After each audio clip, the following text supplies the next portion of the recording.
Hello, Soundies. Welcome to our Sound for Video session. It's great to have you here today on the 13th of July. Yes, that's right, 2025. Thanks all for your weather reports. I did my first weather report today. Hope you found that entertaining. Let's jump over to our agenda, and this is what we're going to talk about today. So, as always, this is a workshop which goes along with our courses at school.learnlightandsound.com. The link is there since I can't speak straight today. We are going to talk about the Saramonic TC-NEO, which is a timecode generator. Excited to dig into timecode. It's been a while since we covered that topic. And then we do have some questions and other comments that were submitted today, so we'll take a look at those as well. I had a thought, and it just escaped me. I'll probably come back to it later. But with that, oh, yes, I know what it was. Last week, I think it was, or maybe the week before, we mentioned that we have channel memberships available over on my main channel, Curtis Judd on YouTube, not this channel that we are on right now. We did have somebody sign up. At the time, I didn't have the instructions on how to join the Discord, so for whomever signed up, I don't have any contact information for you. YouTube doesn't give me that, but I have put a link to the instructions on how to connect to the Discord server.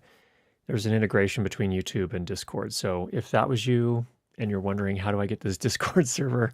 There are instructions on the sign up page now, so you can hopefully, that'll help you get over to the Discord server. Okay, let's jump in here. What is timecode? We're going to start right there.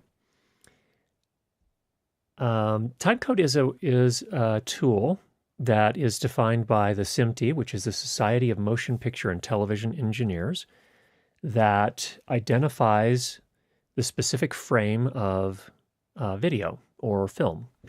And timecode can be used to do a lot of things. So let's just get a kind of a more formal definition. Let's go over to the Mac here. SMPTE timecode is a set of cooperating standards to label individual frames of video or film with a timecode. And you can see here's a clapperboard, a digital slate, with timecode on it. And the format here is, just to be really, really clear, it's hours, minutes, seconds, and then frames. Okay, so that's how that works.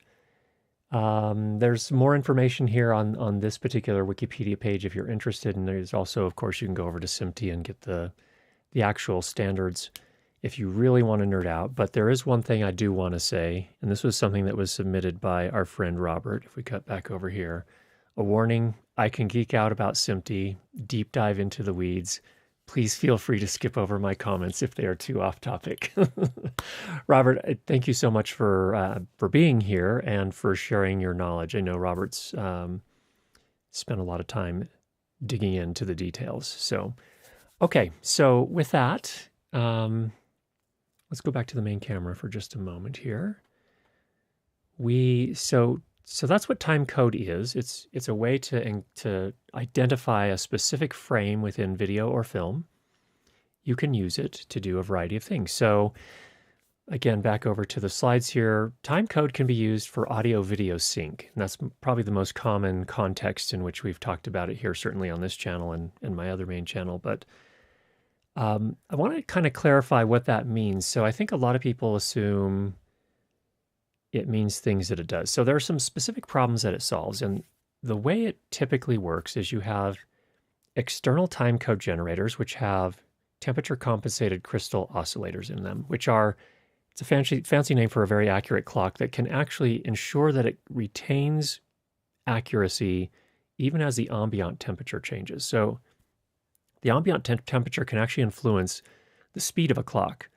So to get a good timecode clock that is accurate over time and that can stay in sync with other timecode generators or other clocks used for your equipment, they have to compensate based on the ambient temperature. Really, really important. So that's the only way they can stay in sync is if you take something out to something that's, say, 5 degrees Celsius, and then you move all that equipment into another place where it's 30 degrees Celsius, first of all, you're going to have to change your wardrobe, but also those clocks will operate differently in those different temperatures. And so that's why it's really important to have a temperature compensated crystal oscillator. So the way it works is you have a timecode generator that you should have one for your audio recorder and then one for each of the cameras that you're filming with. And those timecode generators should all be jam synced together. So they should all be identifying the exact same frame at the exact same moment in time. And then you connect them to each of those pieces of gear, the audio recorder and the cameras. And then when you start recording, this is how free run timecode works, at least. As soon as you start recording on those devices, for the very first frame, it also puts a timestamp. It gets the information from the timecode generator of what the current frame is, and it writes that to metadata typically, although it can also record it to an audio track if you're, say for example, your audio recorder or your camera doesn't have a timecode input. So it can write that to metadata. It's just a timestamp. That's all it is. Or if you record it to an audio track on your device, then in post-production what you do is you bring that in and you use an app that converts that audio timecode into metadata timecode. So it takes the very first frame and encodes that into metadata at that timecode. And then you can sync everything up. Now you can just throw all your files into your video editing app and say sync via timecode, and it will take a look at that timestamp on each of the files, and it'll say, okay, so that's the timestamp, that's the frame for the very first frame in this particular recording, and then it will extrapolate from there. It'll say, okay, here's the next frame, and here's the next frame, and here's the next frame, and here's the next frame. So it'll do that on all your files, and then it will find the first common frame amongst all those files and line them up. So that's how timecode generally works in the kind of from the production to post-production if you're using free run timecode. So that's the problem that it solves. Now here's the problems. There's some things you need to keep in mind. There are some problems that it doesn't solve that I think a lot of us, including myself when I first started using it, assumed that it would solve, but it doesn't. It's just lining up the first frame generally. You can also line up a later frame if you choose to do that. For example, the Tentacle Sync Studio app, which runs on Mac, you can actually choose where you want the frames to line up, in the middle of the files, or at the end of the files, or the start of the files. Most of them just do it from the start of the files. So what this means is if you have a camera that's drifting and you make a long recording, say an hour-long recording, there is a good chance that the audio at the end is not going to still be in sync with the camera footage. Timecode doesn't solve that problem for you. So just really important to be aware of that. It's really just timestamping at the start and then using that as a sync point for later on. So if you do need something that retains accuracy throughout the entire thing, you probably want to be using Genlock instead of timecode. All right, so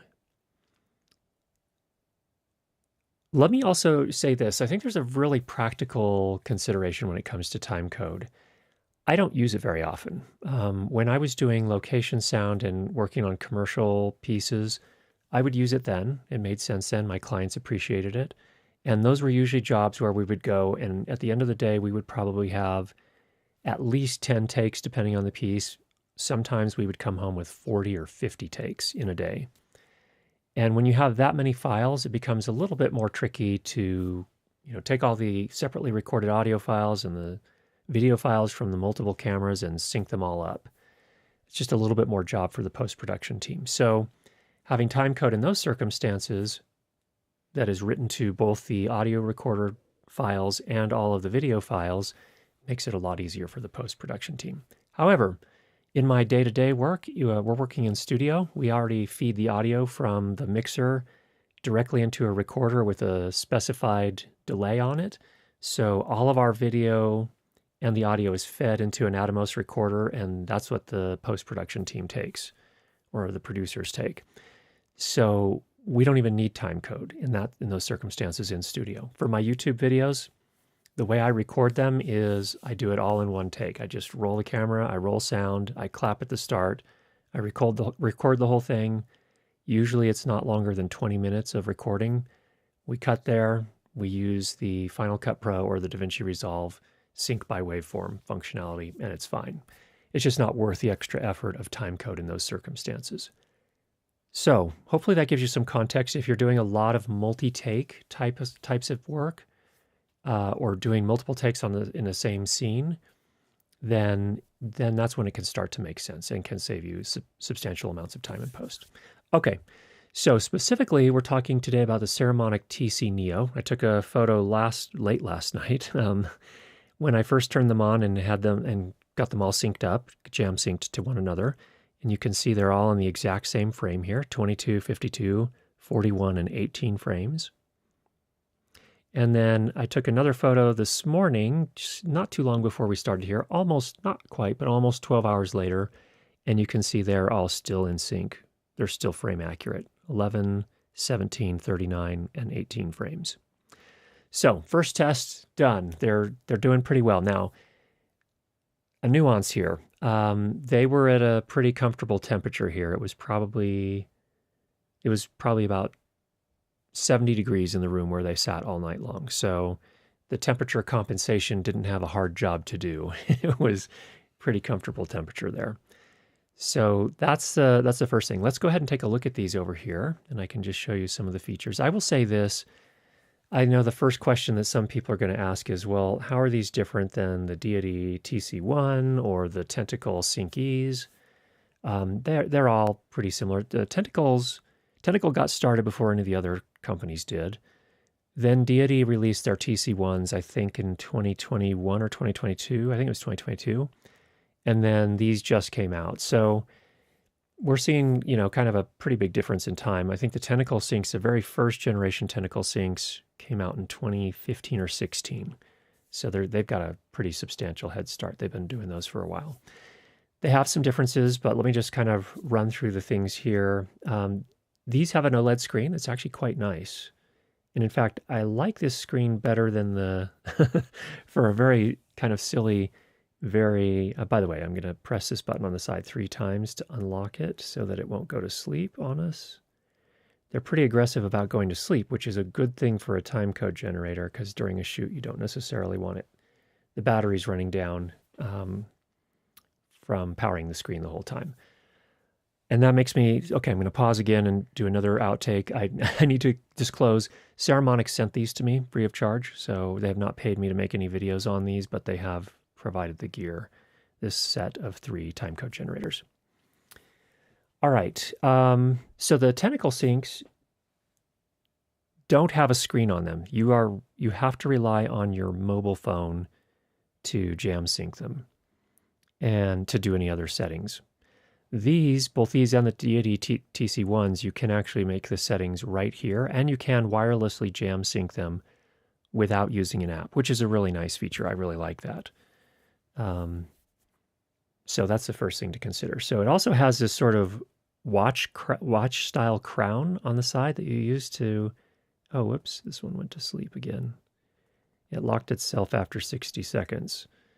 So to go into the menu, you press that twice, and then we can set our timecode mode. And we have a variety of different options here. We have auto jam, we have jam once and lock, and then you can set it as a master as well. You can set your frame rate. Obviously, it's very important to set your frame rate because you need to know what your cameras are filming at, what frame rate they're filming at, so that all of the devices will get the same timecode style or format. They'll be using the same frame rate. They'll be counting frames the same way, in other words. And of course, this one's interesting here. I haven't tested this, but it does actually go all the way up to 60 frames per second. So I don't know if, and maybe Robert, if you're here and perhaps the SMPTE has updated its specs or its standards so that now up to 60 frames per second is supported, but previously it only went up to 30 frames per second. And so people that were filming at higher frame rates kind of had to fudge it by using the lower multiple. In other words, if you were shooting at 60 frames per second, you needed to set your timecode generators to 30 for them to hopefully sync up that way. So we're usually filming at 23.98 on my work here. You can choose, there's a locking 3.5 millimeter output on each of these, and we'll take a look at the cables in just a moment. But you can choose what you want to output on that output. So looks like we can do linear timecode out, which is a line level signal, or we can do audio out, which is a microphone level signal. And the reason you might want to do that is if you're feeding timecode into a hybrid, type camera that only has a microphone input, no timecode input, you would use that. If, on the other hand, you're inputting the timecode into a camera that has a timecode input, you would select L out, which stands for linear timecode out. Okay, then we have, here's where you can actually do the syncing. Come back to that. You can use different channels. Evidently, you can use up to 48 of these. I don't know why you would ever use 48, but maybe there's some niche situation where you can. You can choose how quickly it auto locks. You can also turn that off, incidentally, if you wanted to do that. And maybe for our demo here, we'll go ahead and turn it off here. The Bluetooth communication capabilities are here. You can turn those off as well. You can give the device a name, choose your language, do a reset and a firmware upgrade. Okay, so let's hop out and let's go into each of these here. So I need to unlock them again. And I'll go into the menu and I will change the auto lock so that we're not constantly turning these back on because I want you to be able to see the screen when we do the jam sync here. 1, 2, 3 taps to unlock, 2 taps on the crown to get into the menu.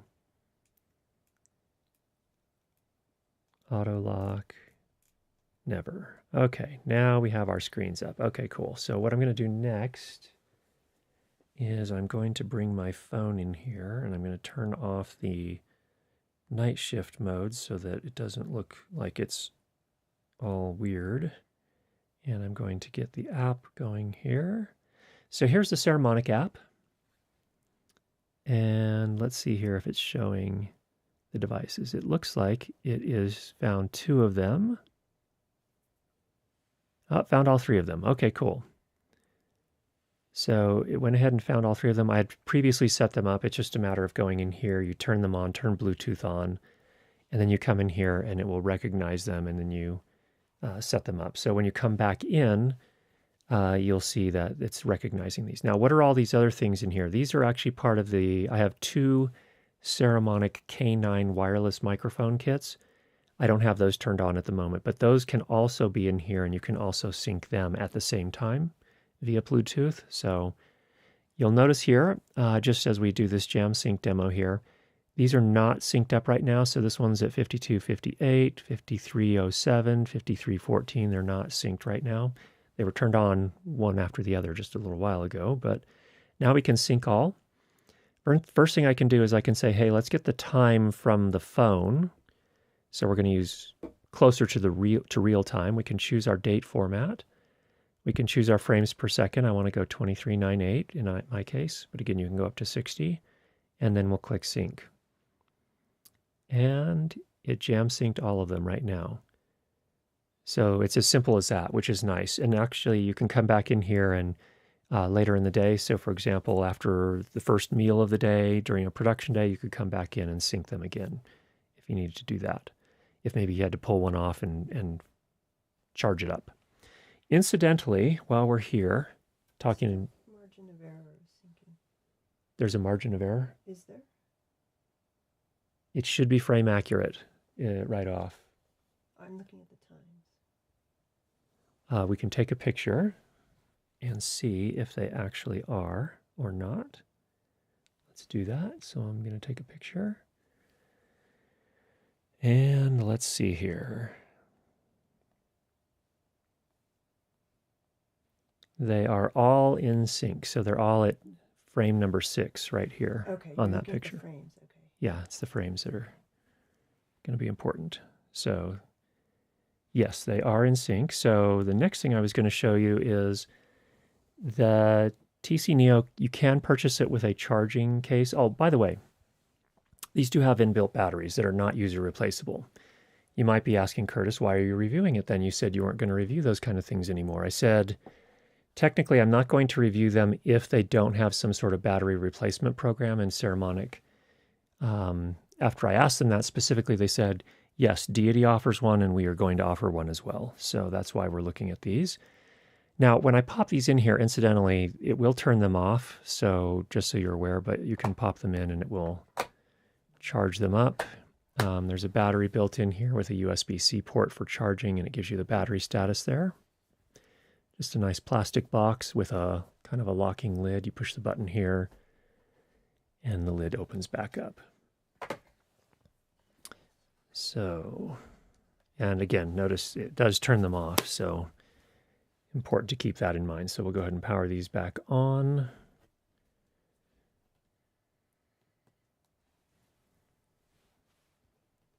And you can see now they are.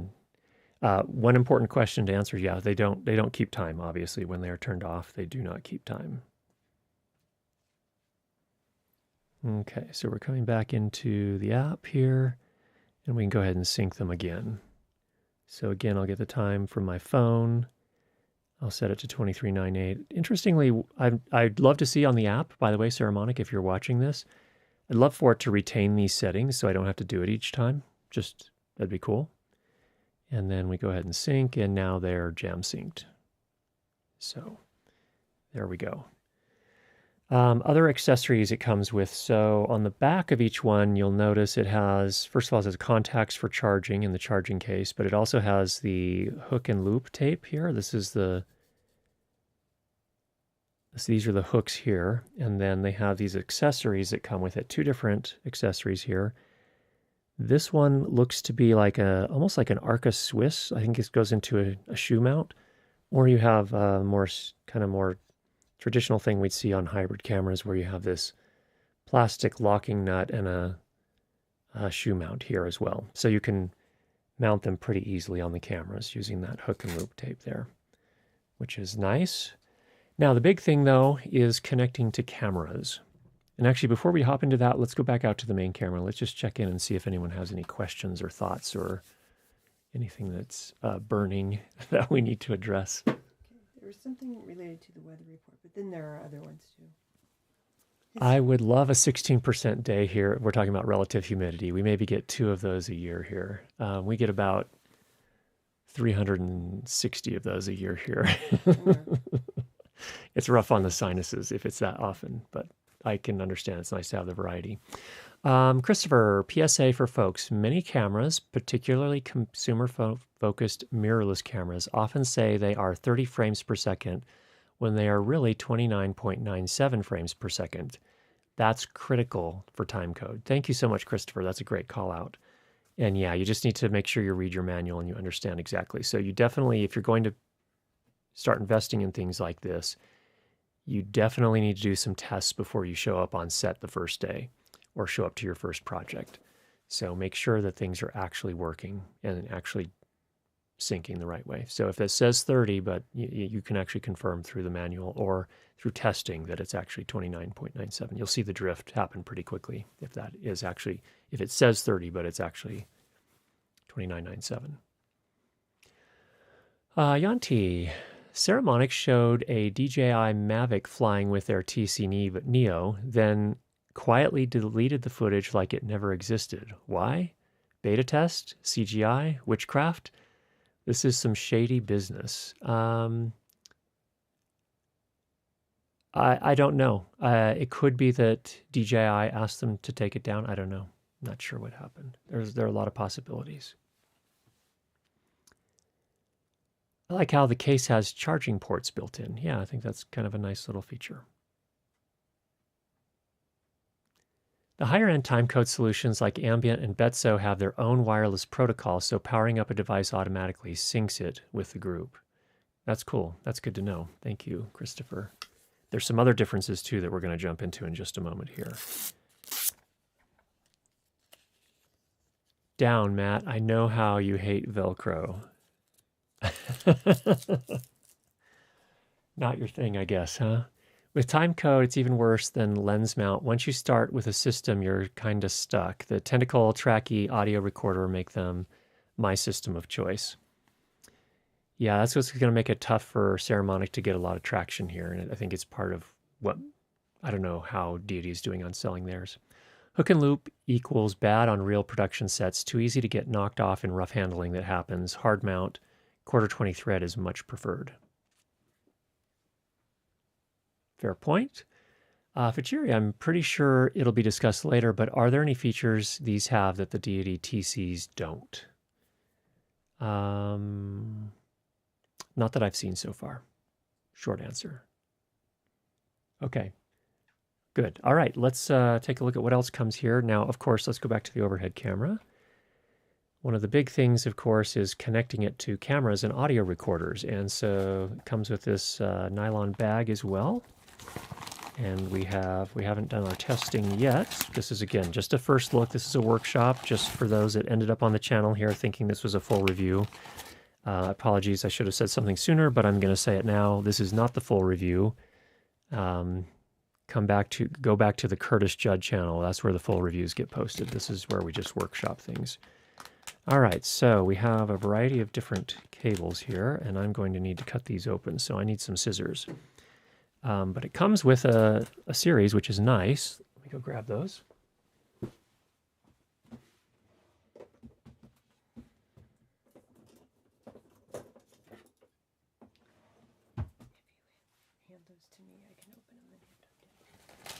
Okay, Danny's going to get these open for us. I want to cover something while we're here. These are, a couple of things. Let's go, if you wouldn't mind switching us to the overhead there. Yep. The overhead or the Mac? Sorry, the Mac. Good call. Okay, just in terms of pricing to put these into context. So here we have the Deity TC1s. A kit of 3 is $549. The Tentacle come in up to sets of 2, it looks like. I don't think they come in sets of 3, but this is the Tentacle Sync E Mark II. For 2 of them, it's $429, so these are probably the most expensive. The Saramonic TC-NEO with the charging case is $500, so they're definitely competing on price. That'll tell you some things. If you're talking about the single units, the Tentacle Sync E Mark II is $249, the Deity TC1 is $199, and the Saramonic TC-NEO is $149. So again, stair-step in terms of price of $50 between them all. So your question might be, well, why is that? Why is the Tentacle Sync E Mark II that has no screen cost $100 more than the Saramonic TC-NEO?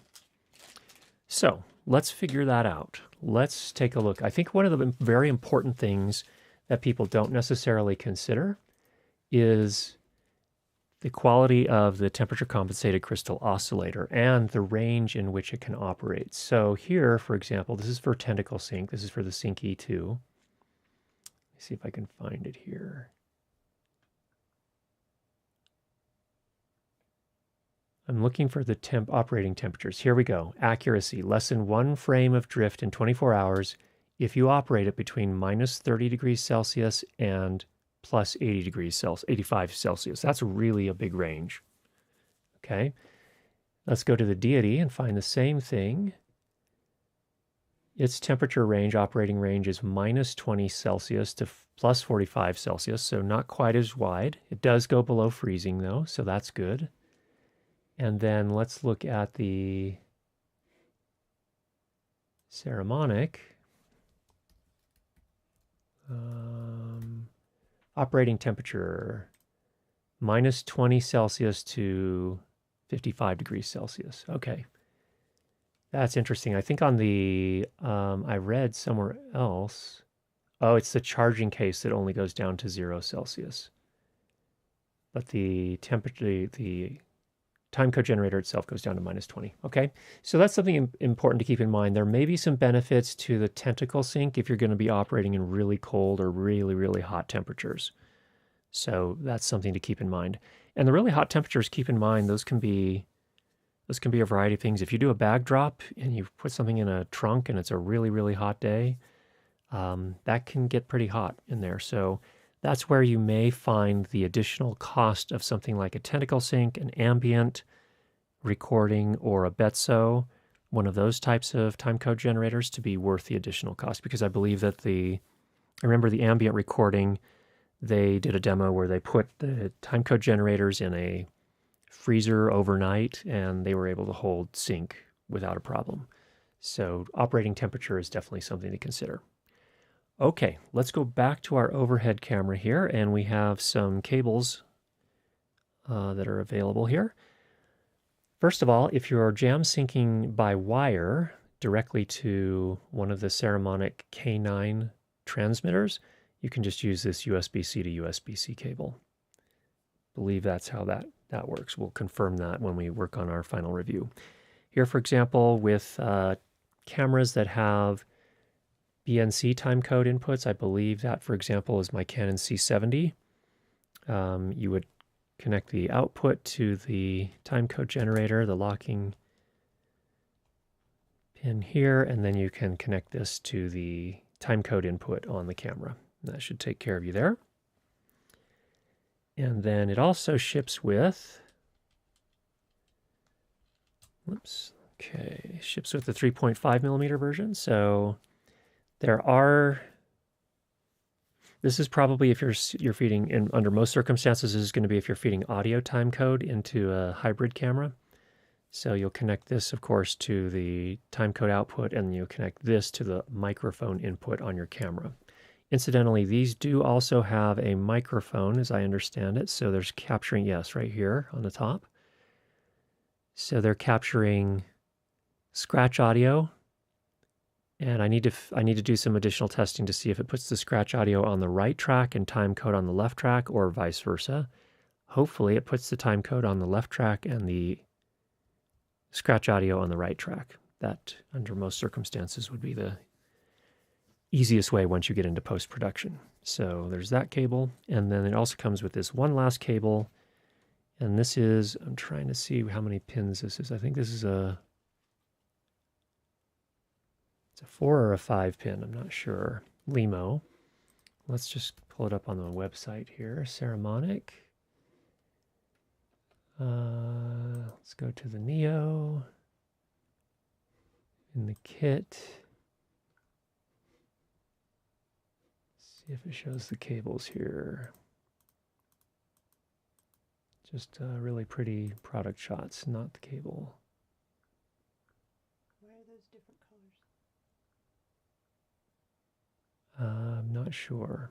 I'm pretty sure that this is a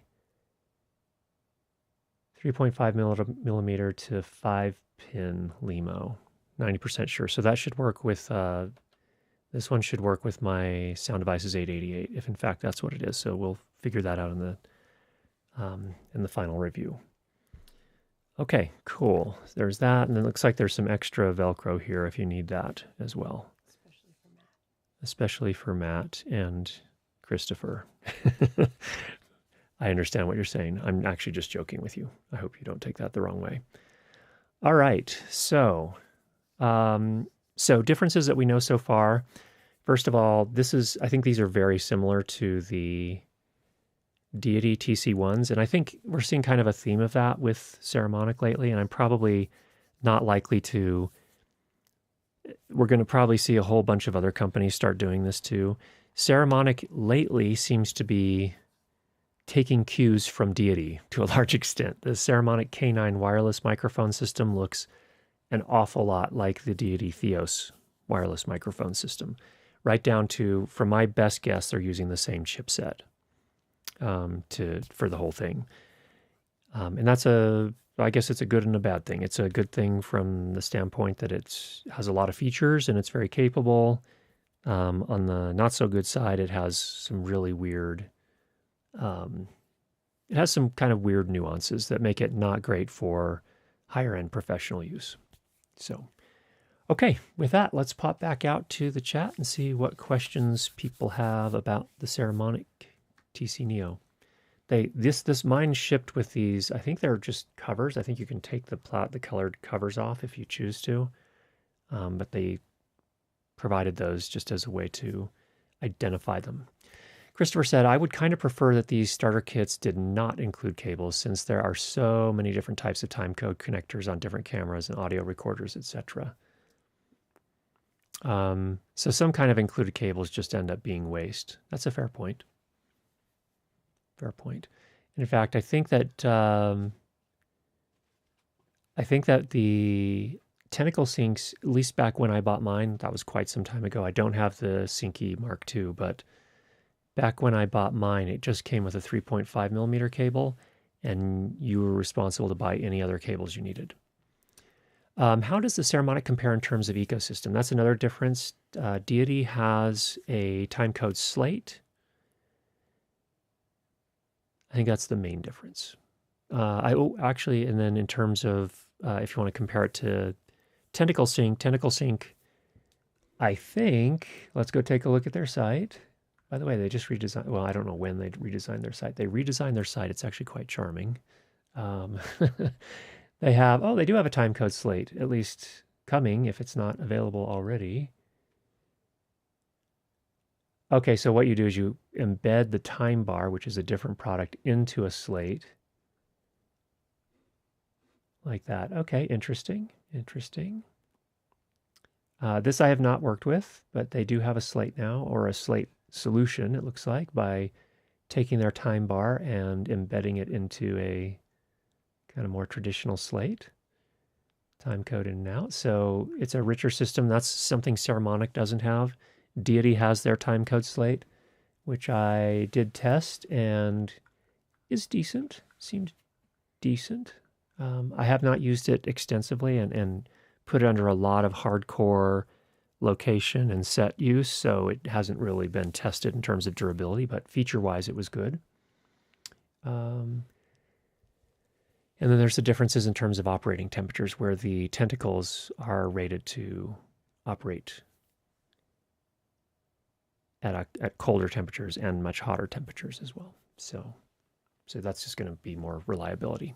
Christopher says, since the Saramonics can jam over USB-C, can you check if that's doing MIDI timecode over USB such that a computer could also sync with it that way? Ambient does this. I'll have to take a note and do that, Christopher. Interesting. Question, Tentacle Sync Studio app will export synced multicam tracks and create synced files. Does Saramonic work similar?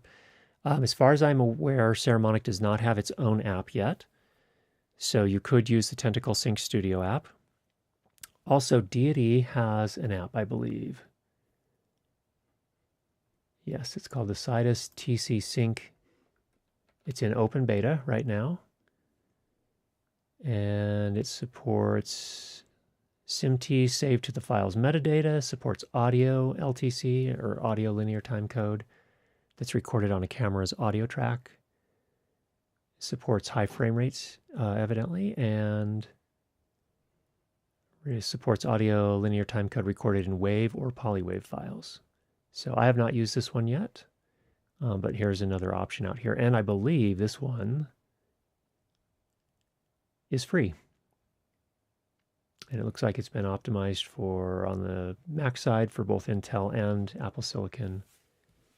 And it's available for Windows as well.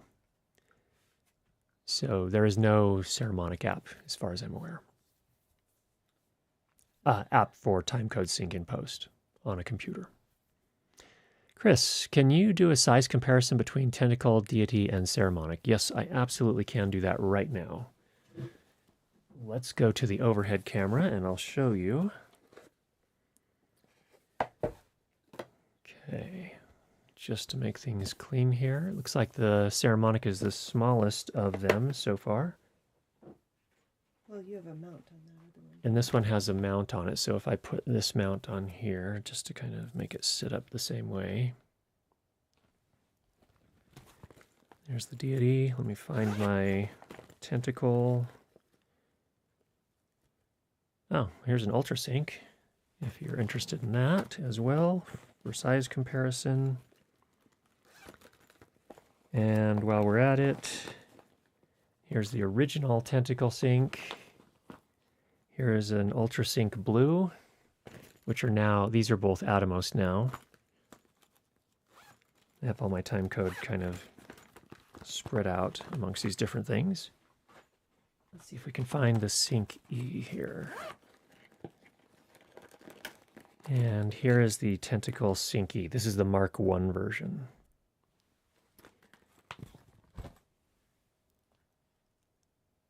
The Sync E is also substantially smaller, even if you account for the mount. It's thinner that way, about the same size this way. But again, no screen, so it's kind of not exactly an apples to apples, but size-wise, they're all pretty close. The Atomos is probably larger in the, width and height, and then thinner than the Saramonic and the Deity TC1. So again, it looks to me like the TC1 is really similar to the Saramonic is very similar to the TC1, the Deity. Deity had a roller control here, and Saramonic went with a crown type control here instead. All right, good questions. Thanks for that. Okay.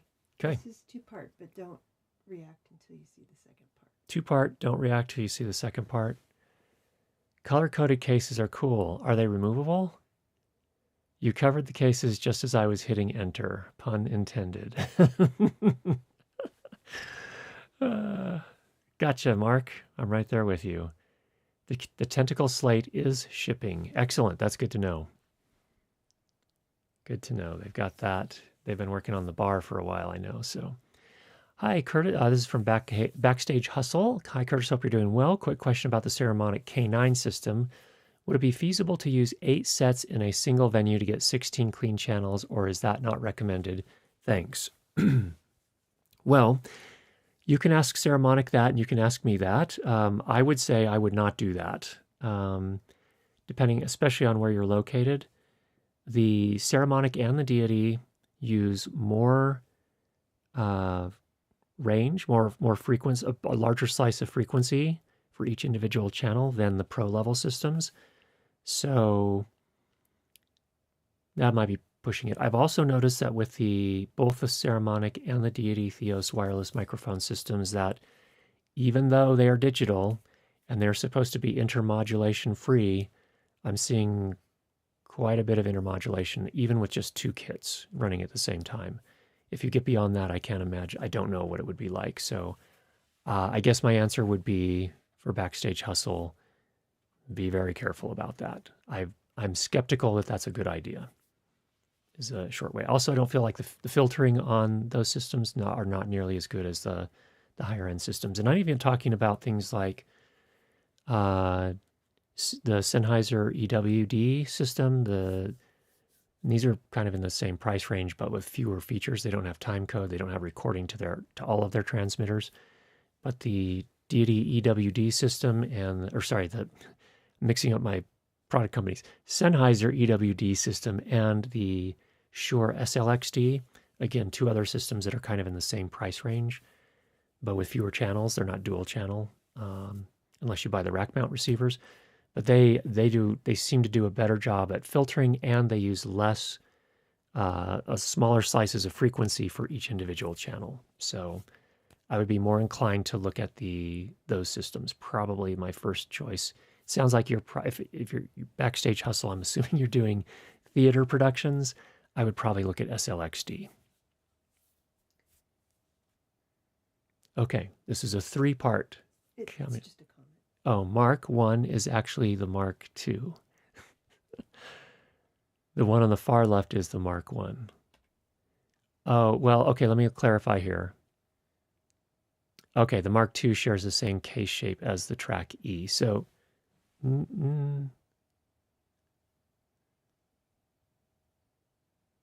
oh, interesting. Okay, so that is is the Sync E.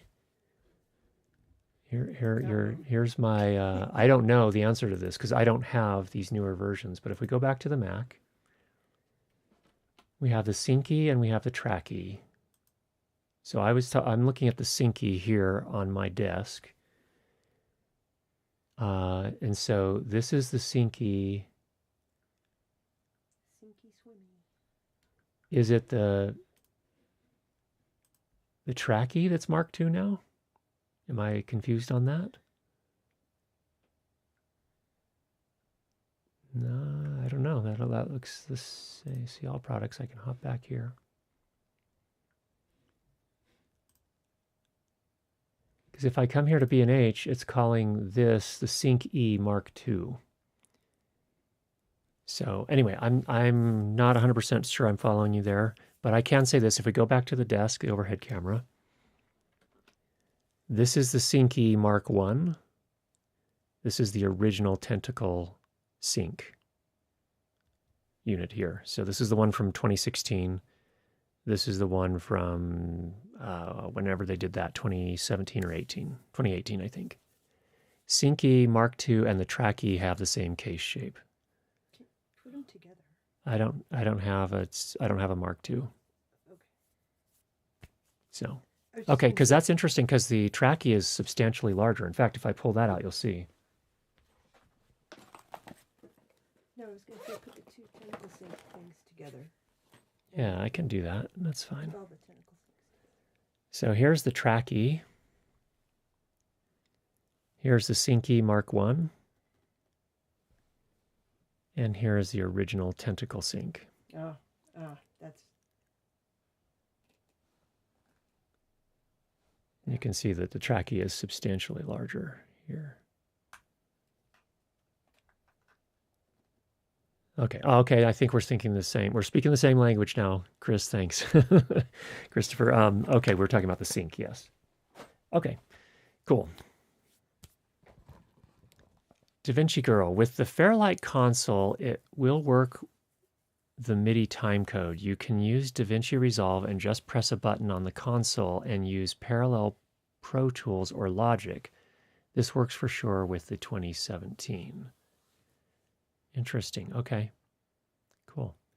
Fairlight console, but not with the hardware they sell now. Okay. Chris, do Saramonic have a group selection like Deity? They do. We can show you that actually. That's how you get 48 units. If we go to the overhead camera here, I'll come in here and you can see we can choose groups A through H. And currently we're on group A. So you can put them in different groups if you have two different film crews working close to each other is the idea there. Cool. Okay. Do you have questions submitted ahead of time? Oh, we do have questions submitted ahead of time. We should get to those because we're running a little short on time here. First one from Graham. Excuse me. Graham's working with a Canon C200. I record in RAW, so I don't want to use my Ninja 5. The only way to get timecode out is through HDMI. I can plug this into my MixPre 3 Mark II and configure timecode in from the HDMI. I need to sync with another camera, which is recording with the Ninja 5 and a sync module. I also have an UltraSync 1, which will connect to the Ninja 5 on the other camera. Can I use stereo out on the MixPre 3 to send the C200 timecode to the UltraSync 1 via linear timecode? This should then transmit to the Ninja 5. At the moment, I use hand clapping to sync, which works, but not ideal. Okay, that's a pretty if I might say this, and I'm saying this with care and concern, care for your workflow, that's getting to be kind of a complex timecode setup. Does it work? I'm not sure that the MixPre would allow you to receive timecode via HDMI and send that timecode out. It won't send it out the stereo out. I know that for well, unless they've changed that. Okay, pulling out the MixPre, powering it on. Do you have a lot of other questions? We have no, not a lot. We can move through them pretty quickly. Okay, let's just take a look here. Let's go to our overhead camera. And we're coming over to the timecode menu.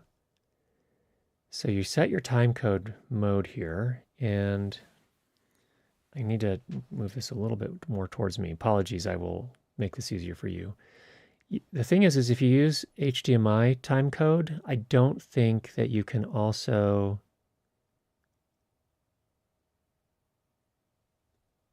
if I go back to the outputs menu,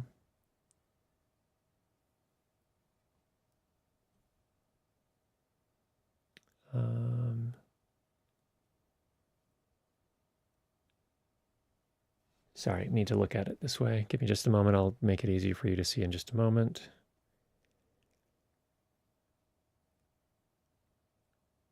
Yeah, for the outputs, I don't think you can't do that. I don't think you can use the,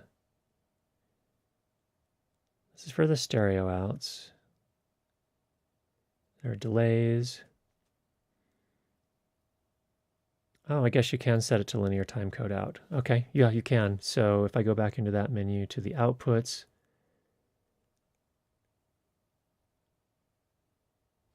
what happened?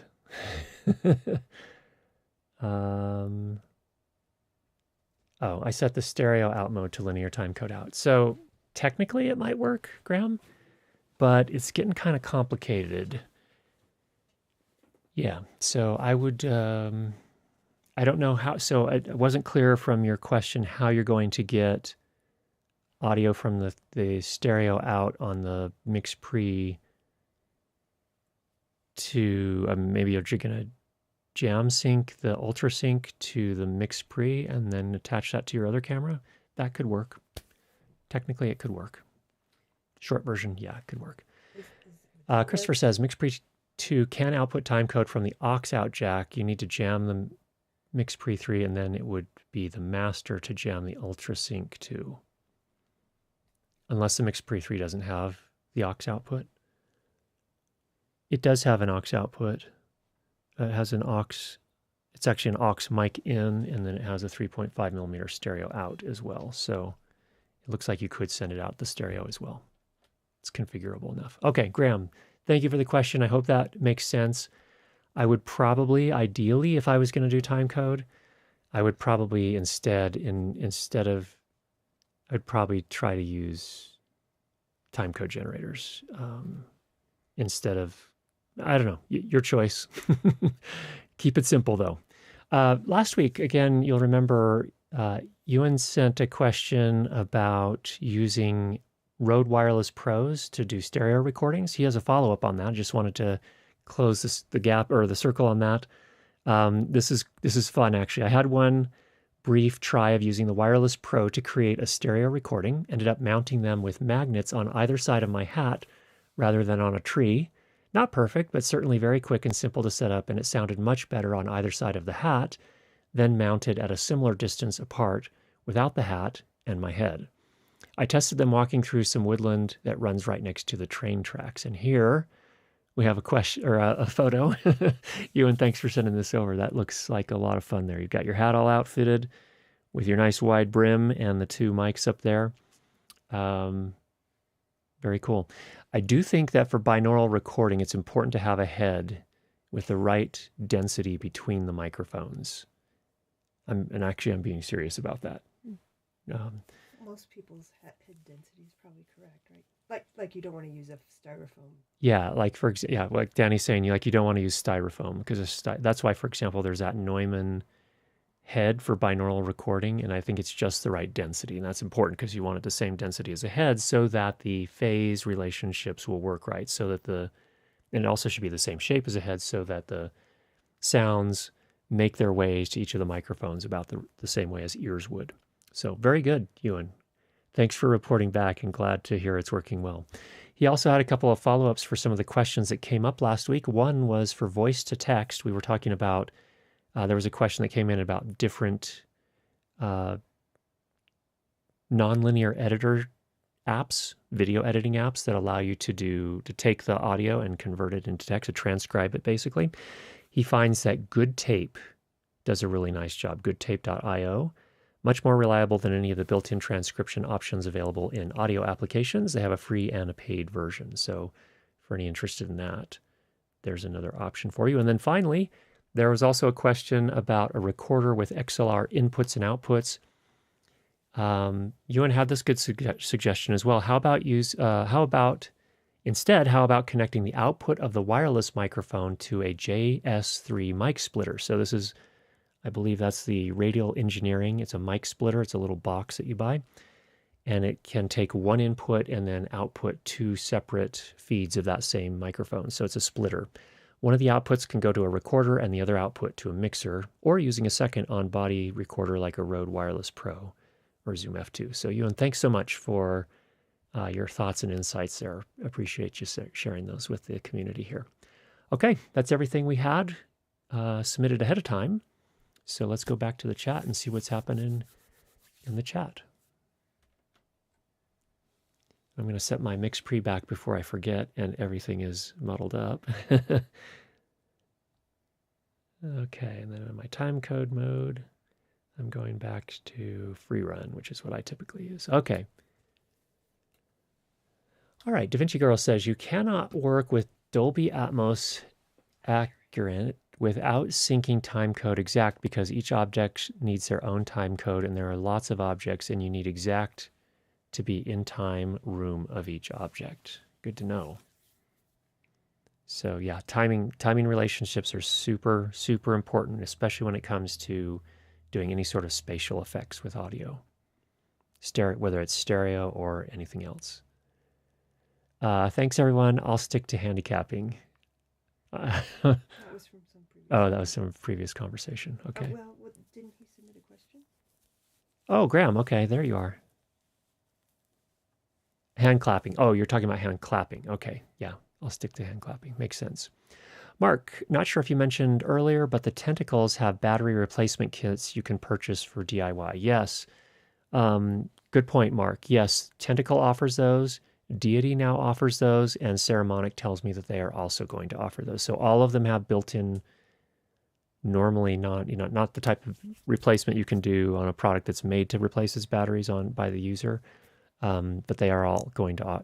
They either already offer that or they are going to offer that. So you can pop the cases open, replace the battery, and you're back in business. And I don't believe it requires any soldering for any of, certainly not for the Tentacle or the Deity TC1. If you put that Wireless Pro into split mode, you have a binaural recording already, right?